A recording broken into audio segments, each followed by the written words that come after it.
எங்கண்ணா போனா? இந்த சார் சொல்லுவார்ப்பா. சார்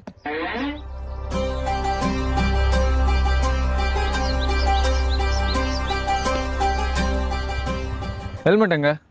லைசன்ஸ் எடு. சார் நீங்களே என்ன பிடிக்கலாம்ல சார்? எது சார் ஒளிஞ்சிருந்து வரீங்க? எது? நான் ரோட்டில் நின்று கை போட்டேன், நீ வண்டி நிறுத்திடுவேன். என்னை ஒரு 50 மீட்டருக்கு முன்னாடியே பார்த்துட்டு ஆப்போசிட் ரோட்டில் ஏறி அப்படியே எஸ்கேப் ஆகிடுவேன். அதான் மப்டி போலீஸில் போடுவீங்களா? ஓ, சாரை பார்த்தா உனக்கு மப்டி போலீஸ் மாதிரி தெரியுதா?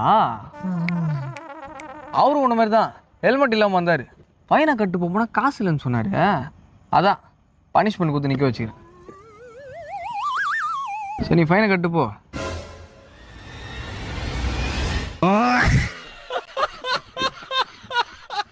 எங்கப்பா போனோம் சார்?